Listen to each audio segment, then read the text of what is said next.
Olá! O programa Mosaico de hoje traz como convidado o Dr. Luiz Moura, médico do aparelho digestivo. Antes disso, vamos ao vídeo arte. Até já!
Olá, como eu falei, já apresentei aqui o nosso convidado, que nos honra muito, o Dr. Luiz Moura, né, este médico do aparelho digestivo.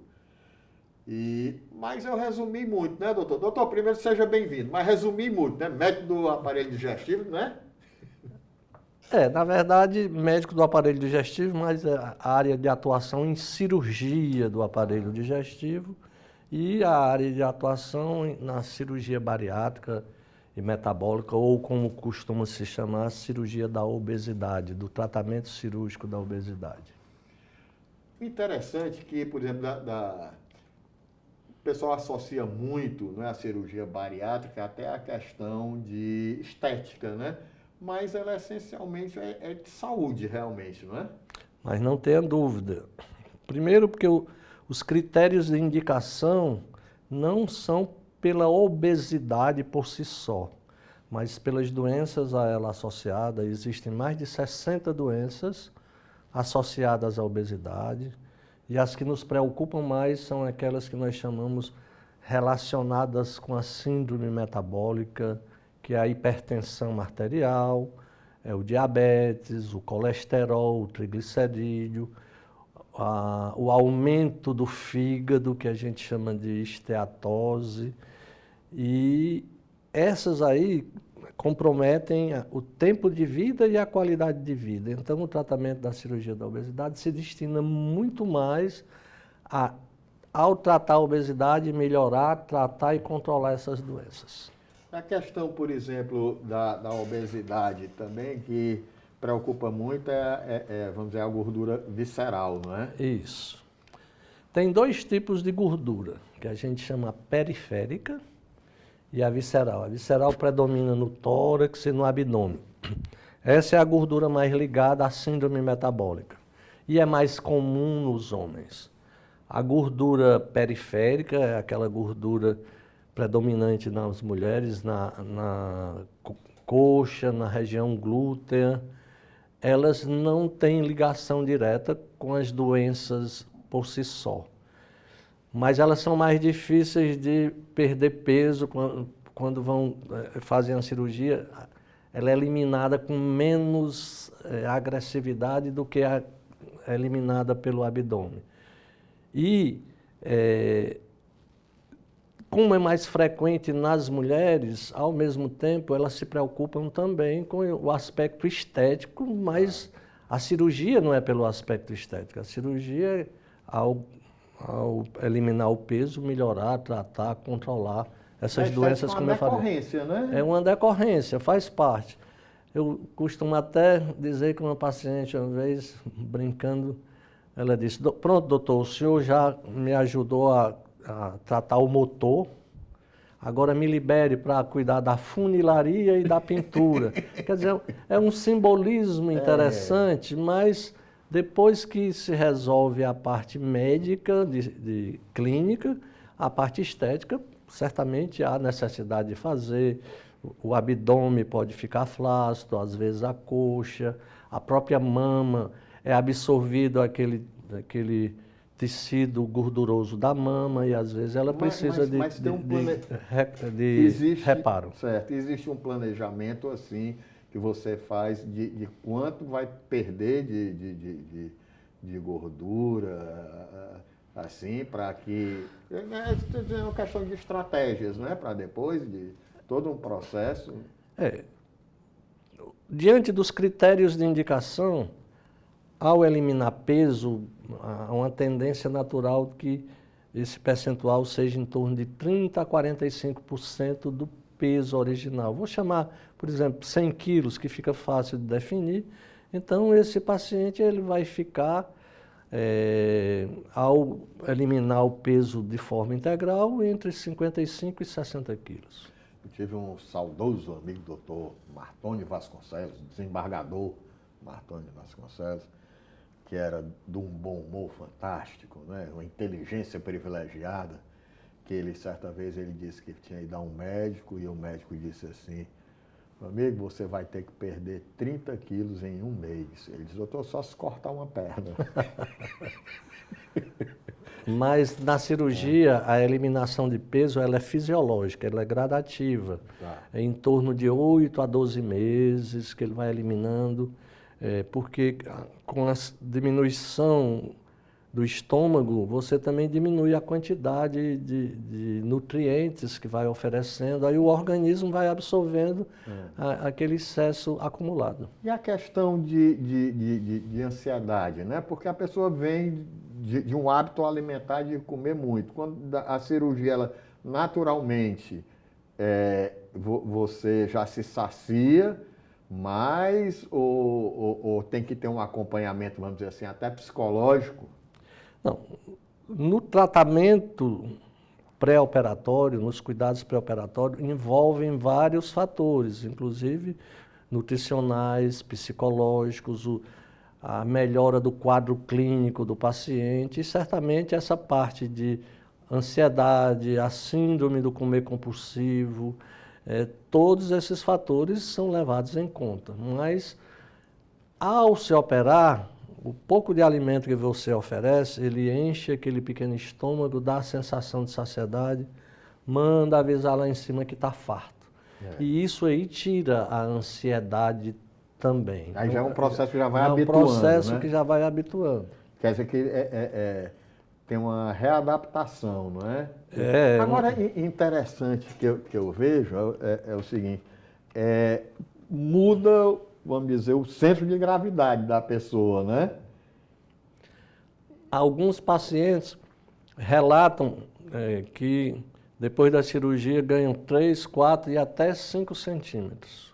Porque na medida que você fica obeso, você modifica o centro de massa para frente e há um achatamento da coluna. Quando você se opera, você traz a coluna para outro centro de massa e isso faz com que você eleve e aumente esses centímetrozinhos que estavam encolhidos. O que eu acho interessante, data de quando, assim, o início da cirurgia bariátrica?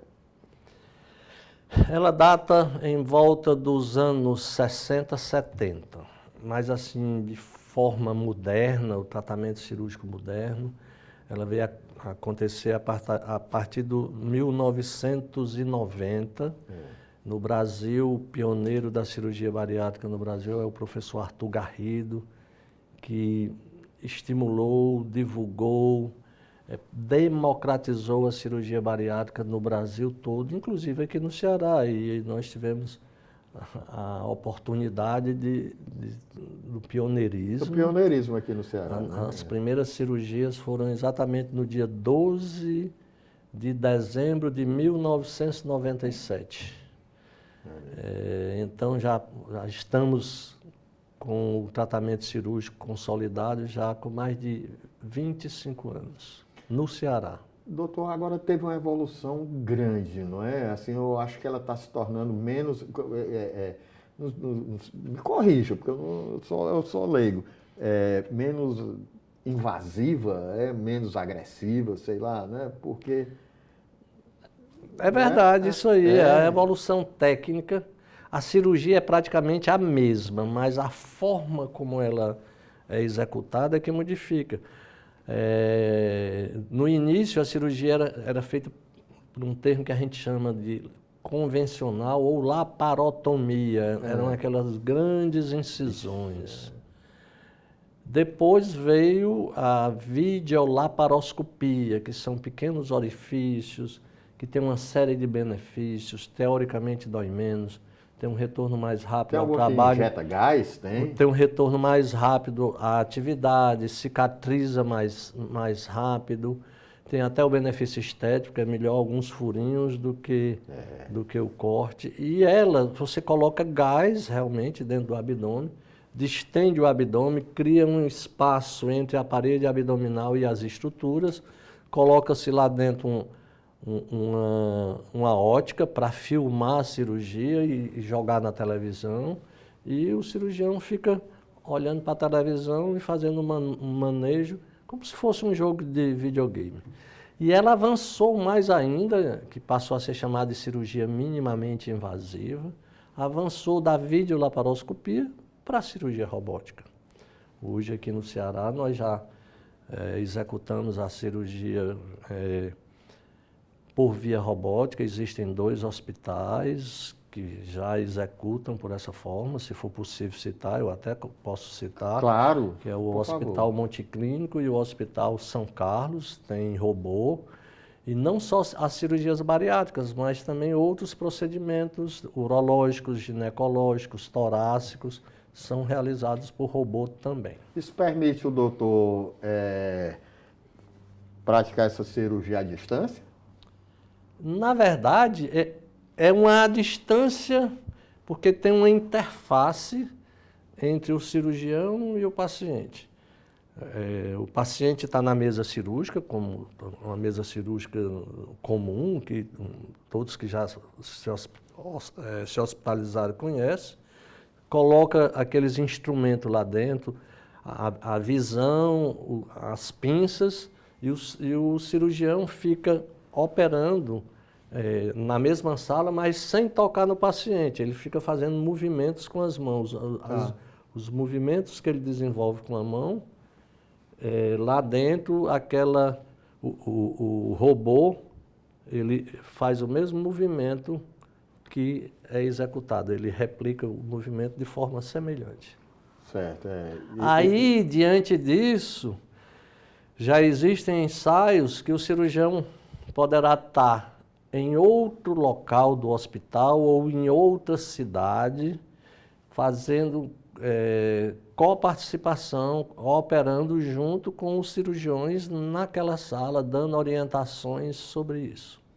E vem uma tal de inteligência artificial que eles estão começando a catalogar todos os movimentos de uma cirurgia básica, e aquilo ali fica como se fosse uma mensagem que a cirurgia, para ser correta, é conforme aquelas 1000 cirurgias que foram compactadas numa só.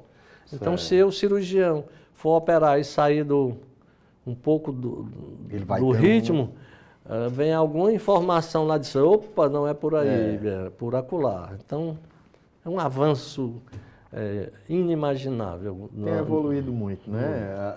Assim, a medicina, eu imagino. Porque, por exemplo, outro dia eu conversando com o Dr. Raimundo José Assis, o Dr. Becker, o cardiologista, ele falando da evolução da cardiologia, né? Porque eu perdi meu pai muito cedo, né, por um evento cardíaco, né?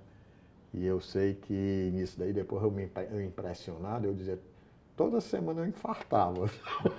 Aí ele foi me explicar, rapaz, 1970 para cá, a medicina, principalmente a cardiológica, evoluiu muito a partir de drogas, de procedimentos, de diagnósticos, em tudo, né? Então você fica mais tranquilo, tá?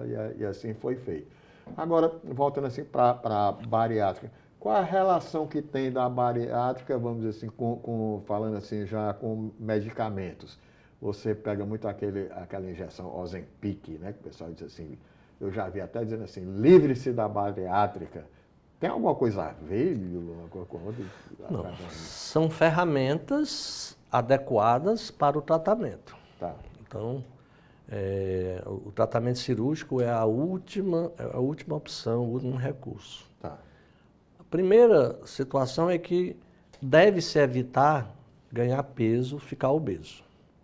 E isso aí, a forma de evitar é certamente a prevenção. Comer correto, na quantidade, na qualidade, na hora certa, mastigar.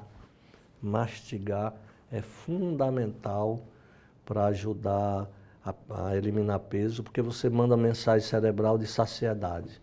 De modo geral, as pessoas engordam. Chamado, o americano chama o slow food, né? Você comer bem Exatamente, devagar. comer né? bem devagarinho, que o cérebro fica sabendo que tem alimento e ele chega à saciedade.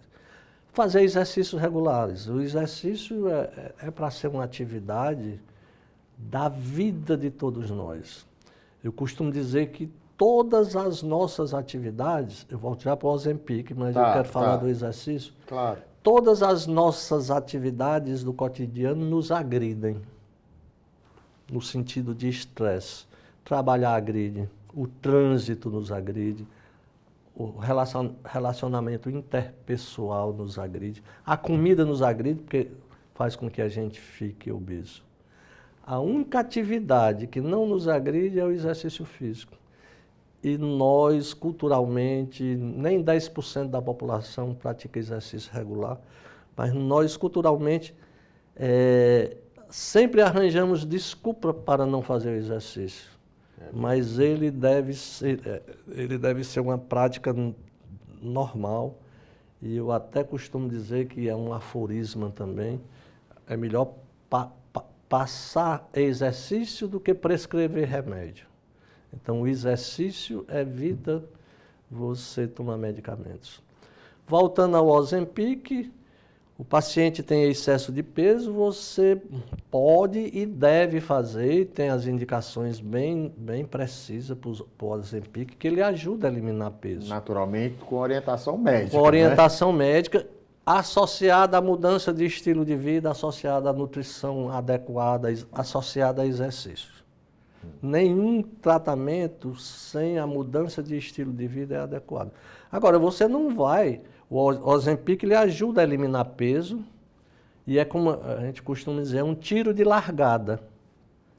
Então, você elimina aquele peso e a partir daí você tem que procurar manter aquele peso estável. Você não pode tomar o Ozempic a vida inteira. Não é uso ele tem essa função. Então, ele resolve aqueles pacientes que têm um índice de massa corporal que a gente chama nível 2, obesidade moderada, obesidade severa. Ele não consegue ser efetivo em todo o contexto para superobeso. Agora, o que a gente precisa fazer na sociedade é evitar que se chegue a este nível de superobesidade. Isso aí é difícil. Então, nós temos 3% da população brasileira tem obesidade mórbida. Isso representa 6 milhões de habitantes brasileiros são obesos mórbidos. E a metade da população brasileira hoje tem excesso de peso. Eita. Vamos dar um intervalozinho aqui, tudo a gente volta já. Tem um bocado de coisa para perguntar aqui o doutor. Valeu, até já. Volta já.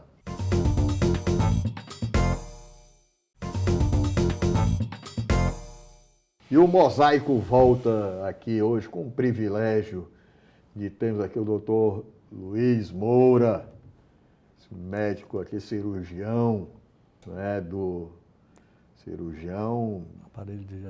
aparelho digestivo aqui, né? Mas o doutor estava falando aí sobre a obesidade, né? A gente vê, né?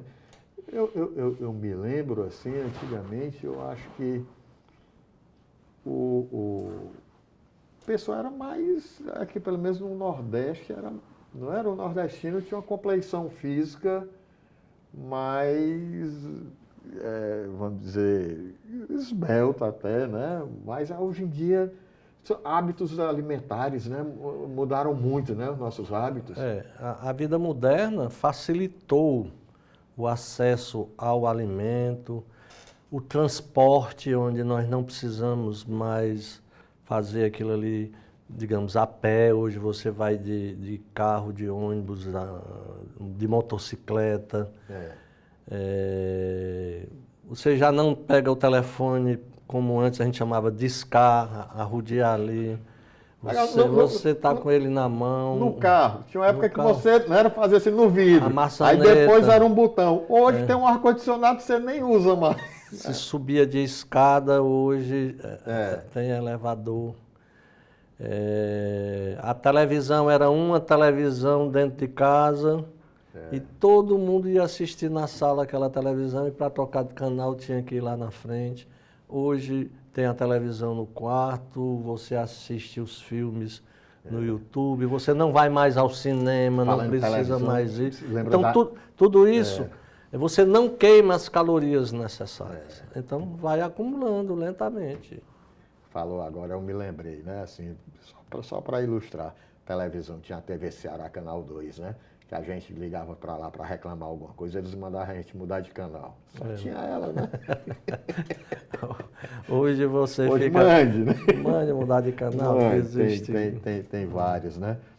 Mas eu estou vendo aqui, olha aqui, esse livro aqui que eu ganhei de presente aqui do doutor, né? Doutor Luiz Moura, O Homem da Maleta Preta.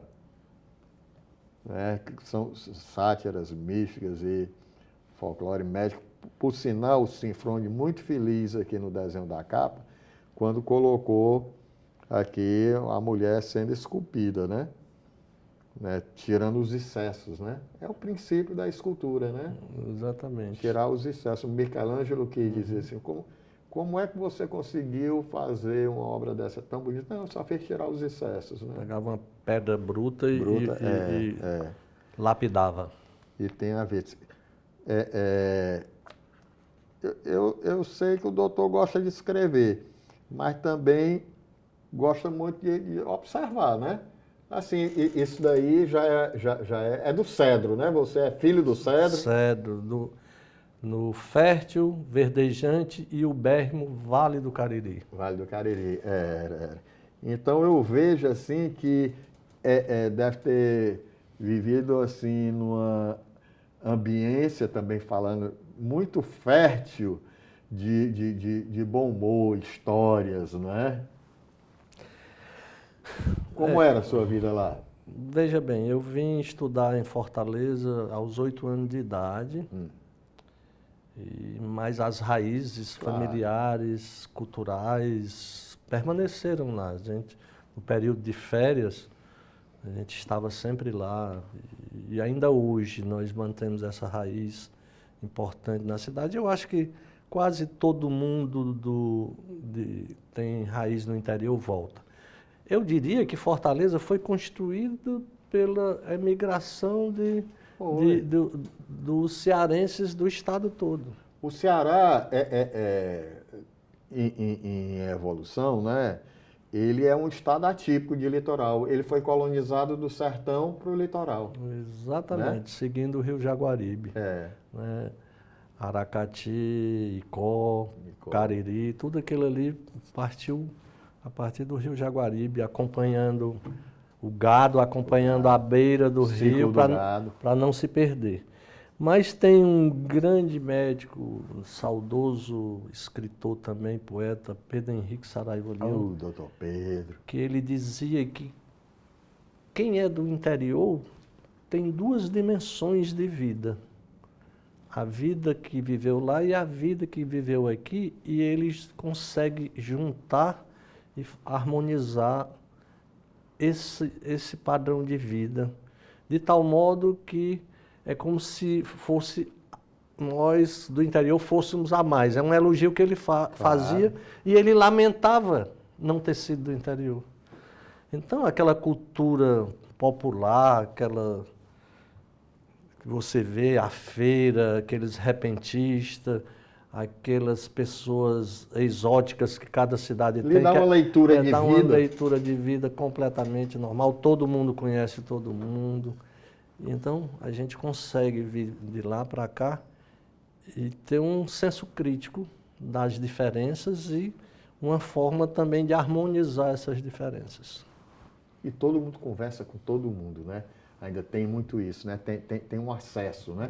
Você vê assim, o mais humilde conversa com o mais importante, com o mais argentário, mais rico, né? Todo mundo, né? Tem assim muito isso. E isso daí eu estou lhe falando porque para se cometer um livro, né? Para escrever é um livro que vou ler, mas já tenho boas referências, inclusive por pessoas ligadas ao doutor e também colegas, né? Que o senhor faz parte hoje da academia de médicos escritores. Nós temos a Academia Cearense de Medicina.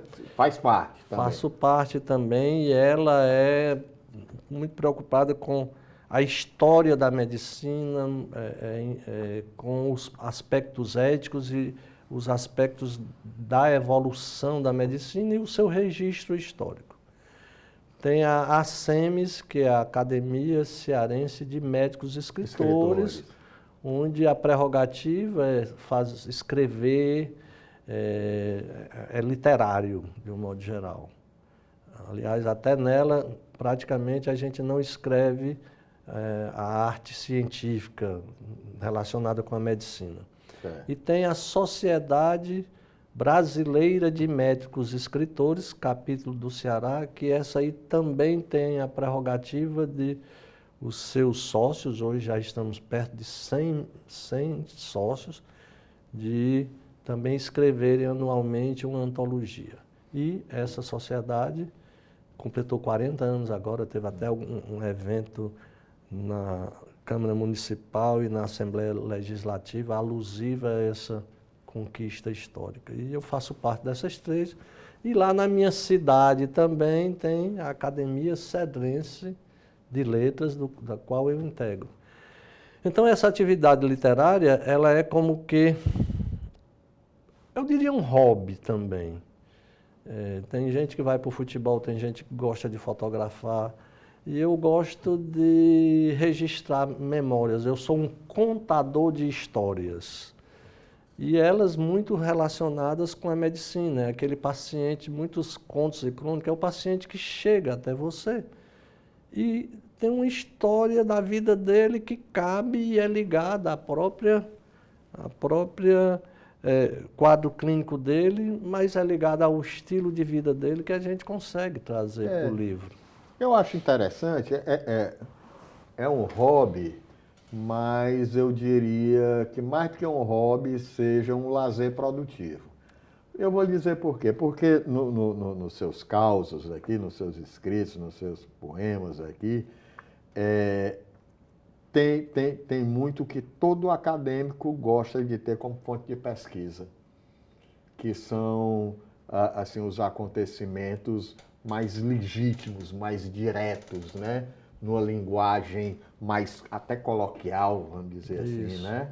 Então, eu vejo muito isso. Na literatura, eu acho interessante também quando, pela vivência que tem, porque o médico hoje ele tem a vivência de, vamos dizer assim, numa narrativa poética, de todas as dores, de todas as esperanças. O lado humanístico. O lado humanístico, né? Por exemplo, eu acredito muito no médico, assim, humano, né? Do lado humanístico forte, né? Porque quem era médico de homem e de almas, né? São Lucas. São Lucas, né? Uhum.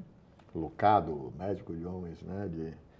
Então, essa experiência assim, de contar, por exemplo, agora na música, assim, eu tenho vários amigos médicos, ou então que estudaram medicina. O Belchior estudou e parou, né? Parou. Foi ser artista. Não, pegar das antigas, o Gilberto Carvalho, que foi um grande compositor, né? Que fez até Maringá, fez grandes nas antigas. Ele compunha entre uma consulta e outra, né? Você pegar na medicina, Noel Rosa estudou medicina, né? E vem mais. E atualmente eu tenho um amigo assim, que ele é dedicado à música. Eu digo assim, vem cá, mas as tuas músicas têm letra de médico? Tem letra de médico. Sobre letra de médico, eu vou comentar, vou fazer 2 comentários. Eu estou lhe provocando. Tem um livro da Sobranos que é letra de médico.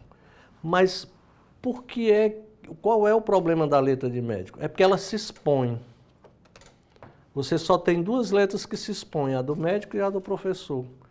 Você não vê a letra do, sem querer, você não vê a letra do jornalista, ele digita, você não vê a letra do agrônomo, você não vê a letra do engenheiro, você vê a do médico.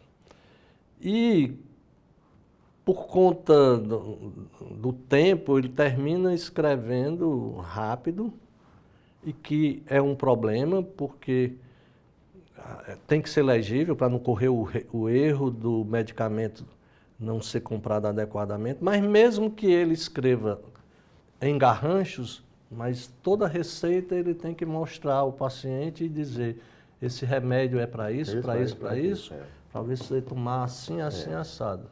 Então isso aí tiraria a feiura da letra do médico. Mas concluindo, a gente até costuma... A minha letra, eu escrevo em letra de forma. Eu aprendi a fazer aquela letra bem definida no tempo da... Cursiva? Exatamente. De caligrafia. Caligrafia. Mas eu também costumo dizer, será que esse médico que escreve esses garranchos naquele tempo, hoje não tem mais por causa da digitação, ele mandava a carta para a noiva dele, sem ela entender quais eram as pretensões dele? É por aí. Lógico que não.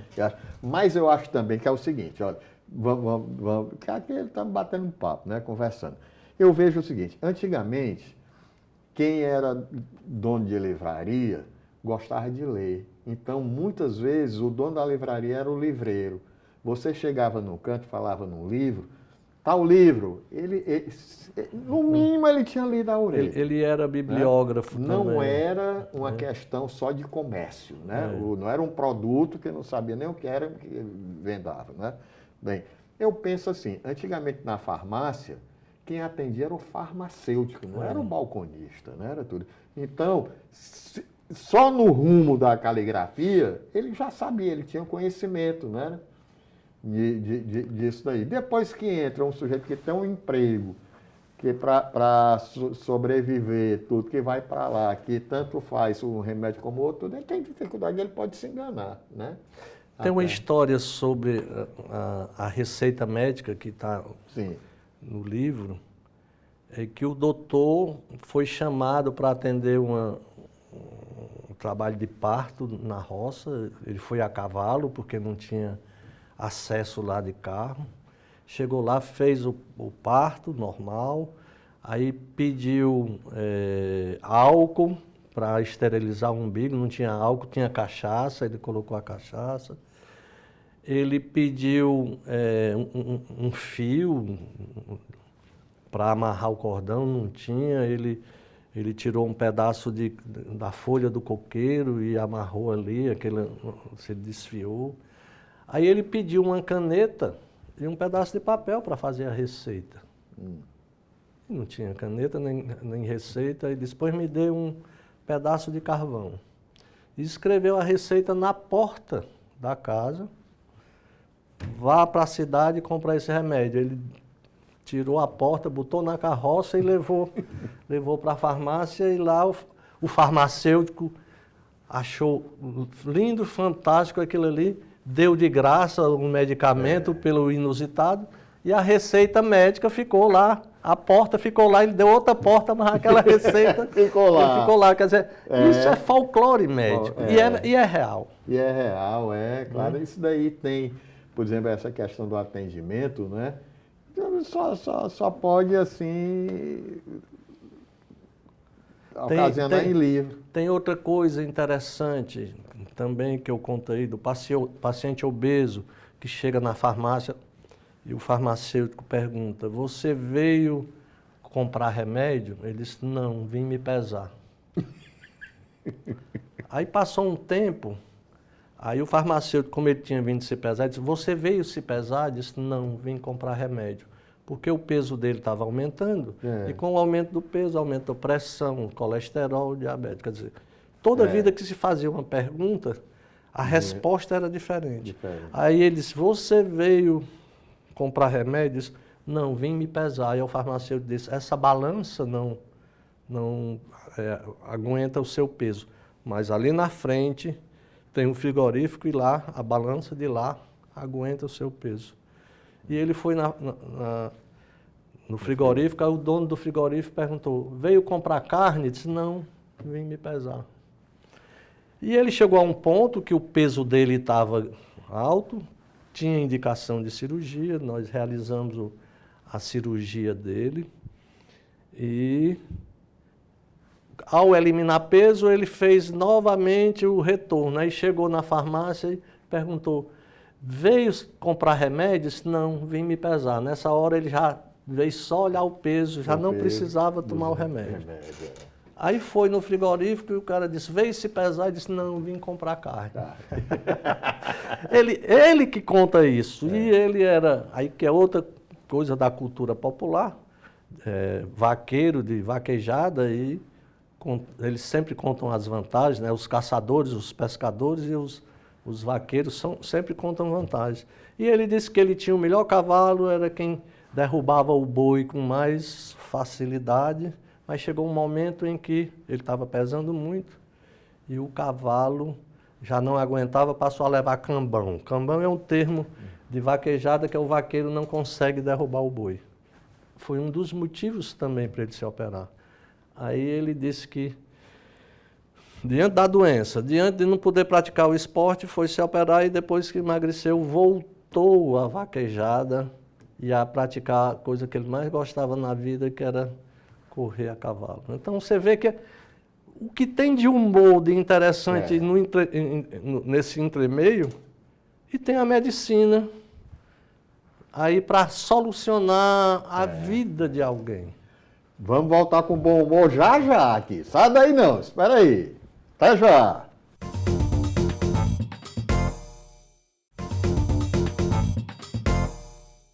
E o Mosaico volta para este terceiro e derradeiro bloco, aqui com o doutor Luiz Moura. Doutor Luiz, quando o convidado é bom aqui, que a conversa flui aqui, no instante passa o tempo, né? Tem isso aqui. Mas muitas histórias aqui a contar, né? Muitas escritas, né? E medicina é um sacerdócio, né? E também um eterno aprendizado, né? Mas eu lhe pergunto, e sua experiência no magistério, né? Minha experiência no magistério, a gente costuma dizer que o médico, ele aprende para ensinar. Então, ao longo do tempo, nós temos uma sequência na faculdade, como acadêmico. Depois, na formação, tem a residência, tem o R1, o R2 e o R3, que cada um tem um nível de experiência maior e vai transmitindo essa experiência para o outro, sob a orientação do preceptor. E tem as residências que no Brasil todo, no mundo todo, que você se especializa.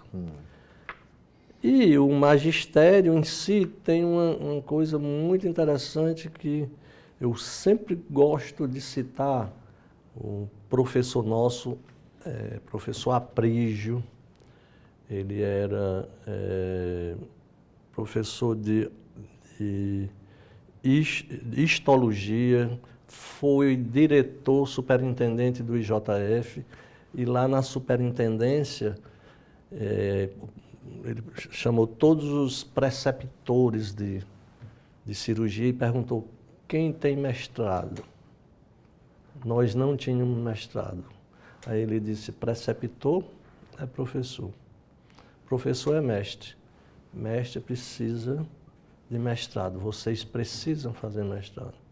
E aquilo ali despertou que a gente, como preceptor, era professor e faltava ter uma percepção a mais do ensino, do magistério, do aprofundamento dos conceitos. E aí eu fiz mestrado em cirurgia bariátrica, que era interessante, foi na época que a gente também estava, e fiz o doutorado, que é ligado ao ensino na simulação realística, que é um treinamento que a gente faz ao invés de treinar no paciente, a gente treina nos simuladores, nos modelos de treinamento, e a absorção daqueles conceitos psicomotores do treinamento da cirurgia, você já leva para a sala de cirurgia. Então, além das preceptorias, né, eu fui preceptor de residência na Santa Casa, no Hospital César Calles, no Instituto Dr. José Frota, e professor da Universidade Estadual do Ceará, na clínica cirúrgica. E já cumpri meu tempo lá, e hoje eu estou professor no Centro Universitário Cristo, que chama Unicristos. Né? Unicristos, com mestrado profissional de tecnologia minimamente invasiva, que é aquele, e simulação em saúde. Então, é uma sequência, é pesquisa, é estudo, é educação continuada. É interessante você transmitir para os alunos seus conhecimentos. Isso nos motiva, nos rejuvenesce, faz com que a gente continue estudando também. A medicina você não para. Ato contínuo, todo dia está tendo novas pesquisas, novos conhecimentos e você precisa estar sempre atualizado. Mas sobra um tempinho também para a literatura. E a literatura também, assim, eu folheando aqui, né, aqui no intervalo, vendo aqui, doutor, bom humor faz bem à saúde, não faz? Faz bem à saúde. Rir, você se desestressa, você elimina aqueles hormônios que promovem aumento de pressão, que promovem atritos internos e lhe deixa mais leve. Me diga uma coisa, fome engorda? Não é? Fome não engorda porque ela não tem calorias. Certo. Né? Mas a fome define que você deve ir buscar comida. Certo. Agora, a forma, a quantidade, a qualidade dessa comida que você vai buscar é que poderá engordar se for em excesso. Se for em excesso, o organismo vai acumular. Se você consome o suficiente para suas atividades laborativas, você mantém o peso estável.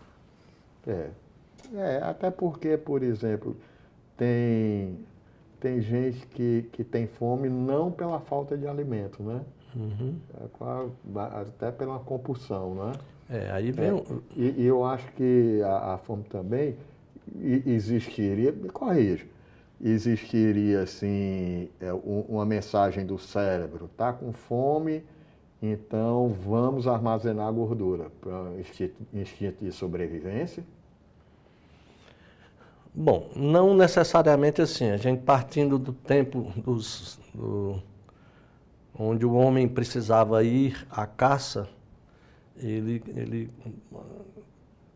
pegava o suficiente de caça para sobrevivência naqueles dias, para ele e para a família. Com o tempo, aí vem a tecnologia, aí você passou a acumular, e você foi para a agricultura, passou a acumular. E hoje é possível você, sem sair de casa, teve até uma criatura aí que eu não sei, ele disse que ia passar 1 ano sem sair de casa e ia resolver tudo pela internet. Então, ele comprava comida, ele resolvia todas as necessidades dele. Certamente, eu acredito que ele não fazia o exercício físico pela internet, ele deve ter ganho os seus quilos. Mas a fome é necessária para lhe dizer que os teus combustíveis estão baixos, tua gasolina, o tanque está na reserva, está na hora de repor. Agora, repor para o consumo. Quando você passa disso aí, o organismo, de uma forma até sábia, acumula. Mas ele precisa acumular e queimar na hora que você volta ao trabalho. Se você não queima, ela vai continuar acumulada. Pela extensão do intestino, assim, do ser humano, dá para dizer que a gente é de natureza herbívora? Fica difícil responder isso aí, mas você pode viver com alimentos estritamente vegetais. Certo. Que aí vem uma linhagem dos veganos. Mas você pode também seguir uma linhagem estritamente carnívora. Você pode viver. O certo é o meio termo. Porque uns têm nutrientes com mais quantidade do que os outros. Mas juntando os dois, você pode ter uma refeição equilibrada. A carne tem proteína, nos grãos tem, mas muito pouco. Você precisa comer muito mais grão para ter a mesma quantidade de proteína que a carne lhe oferece. É melhor associar. Eu digo assim porque tem muitas perguntas, né? O doutor, como cirurgião, né? Assim, bariátrico, deve ter essas inquietações, né? Dos seus pacientes, né? Para saber. A meu ver, eu acho que, por exemplo, a gente teria que ter um programa de reeducação alimentar e, diga assim, inclusive respiratório também. Eu acho que a gente respira, a maioria das pessoas não respiram bem, né? Assim, isso daí eu converso muito com amigos meus cantores, né? E a maioria me diz assim, rapaz, olha, nem todo mundo canta bem, porque a maioria das pessoas não sabe respirar. Tem aprender a utilizar o diafragma, né? Você aprender a mobilizar as cordas vocais, tudo isso influencia, mas a própria respiração, que já é um dos problemas do obeso, é que ele é uma caixa torácica, ele é um fole que abre e fecha. Então ele abre para entrar oxigênio, fecha para jogar gás carbônico fora. Então, quando você fica obeso, aquela caixa torácica fica restrita. Teoricamente, você precisaria do dobro de oxigênio, mas o fole abre só a metade, ou seja, vem 4 vezes menos oxigênio do que o que você precisava. Aí daí vem a questão da apneia do sono, que é a parada de respiração. E é uma mensagem cerebral que vai lá, o ronco noturno.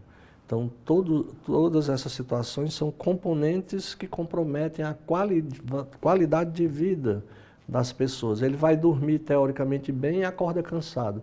Mas cansado de quê? Se estava dormindo. É porque ele não respira bem. O pós-operatório? Pós-operatório, a cirurgia, como nós falamos no início, ela tem um tempo médio de 1 hora, 1h30, depende muito do paciente, se ele é mais obeso, se ele é menos obeso. Se ele eliminou peso antes da cirurgia, que a gente solicita que eles eliminem peso para diminuir o tempo cirúrgico. Mas em média 1 hora, 1h30, numa equipe bem harmônica, bem qualificada.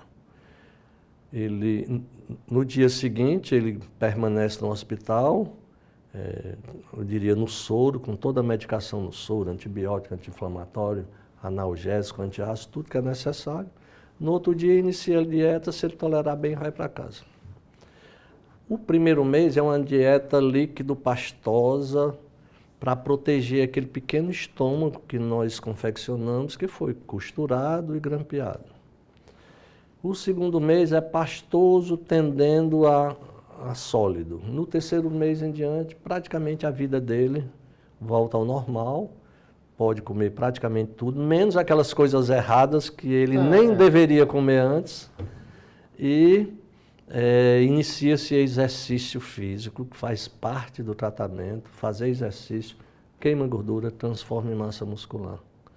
E ele consegue atingir os objetivos com muito mais propriedade e mostra que ele está muito mais envolvido, focado no sucesso do tratamento. Então, provavelmente em torno do 8º mês a 1 ano, esse peso tenderá a estabilizar, normalizar. As doenças associadas deverão ter sido tratadas, controladas, curadas, algumas só controladas. Tem alguma que é específica assim para diabetes? Tem. Né? Aí, nesse momento, ele leva uma vida completamente normal. Igual a outra pessoa com peso igual a ele.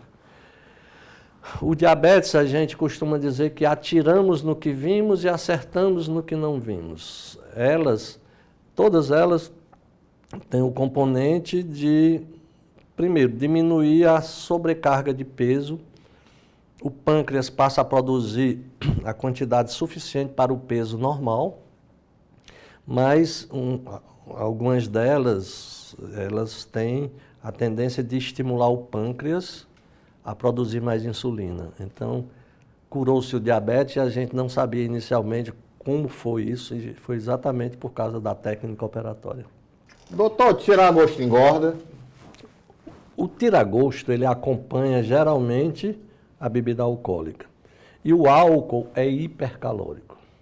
E o tiragosto também é. Então, juntando os dois, potencializa o excesso de oferecimento e fornecimento de calorias. Então, engorda. Engorda. Outro dia eu cheguei numa bodega. E eles, o tipo de tiragosto geralmente são hipercalóricos. A carne, a massa, a cultura nordestina, a panelada, a buchada, o sarrabulho, o tocinho. Então, o segredo é o quê? Vamos dizer... Tudo moderadamente. Moderadamente, mas, por exemplo, porque diz assim, tiragosto é mão nos beiços, né? Aí também não, né? Beber assim, sem comer nada, tudo. Mas outro dia... Só colocando, é importante você, ao ingerir bebida alcoólica, se alimentar também para manter os níveis de glicose adequados. Uma das causas de você bebe muito, os seus níveis de glicose podem ir lá para baixo. É por isso que tem aquela história do coma alcoólico. Os níveis de glicose vão lá para baixo. Se você se alimenta... E tem que se hidratar. Também, se hidratar, tudo isso, tudo com moderação. Não, porque eu acho interessante, outro dia eu estava numa bodega ali, aí o cara chegou e disse assim, ei, rapaz, me dá uma cajá para eu harmonizar com a cana. Harmonizar, ó. Estão sofisticando muito, rapaz, um cachaceiro desse daí, falando em harmonizar, rapaz. Doutor, o pessoal se consulta muito com o senhor, assim, na rua? Olha... Em lugares sem ser fora do consultório, né? Não, há uma tendência, como a gente é médico, eles procuram de uma certa forma e nós damos aquelas informações mínima possível de orientação do que ele deve fazer. Mas a consulta em si não é possível porque precisa ter os dados dele de um modo geral, ter o seu histórico, o seu peso, a sua altura, verificar a sua pressão, o seu pulso, sua história familiar. Mas a turma gosta de conversar de saúde com o médico na hora que se encontra com a gente. Eu conheço um amigo lá em Viçosa, sabe? Que ele médico, assim, estava meio impaciente. Aí uma mulher foi fazer uma consulta com ele disse, tira a roupa. É isso, doutor? Tira a roupa e deita no chão para eu lhe examinar. É isso, doutor? Isso é coisa que se diga? E aqui é lugar de consulta, rapaz? Quer se consultar? Quero. Pois se deite no chão e tira a roupa. Mas não, eu acho que não precisa desse sistema. É você, claro. dar o mínimo de informação com a educação cabível e orientar para onde ele deve ir, como ele deve proceder. Esse é o Dr. Luiz Moura, médico, cirurgião do aparelho digestivo. Bem, olha, se eu for dizer mais coisas aqui, o tempo terminou já, não dá. Até o próximo, doutor, até a próxima, né? Até o próximo!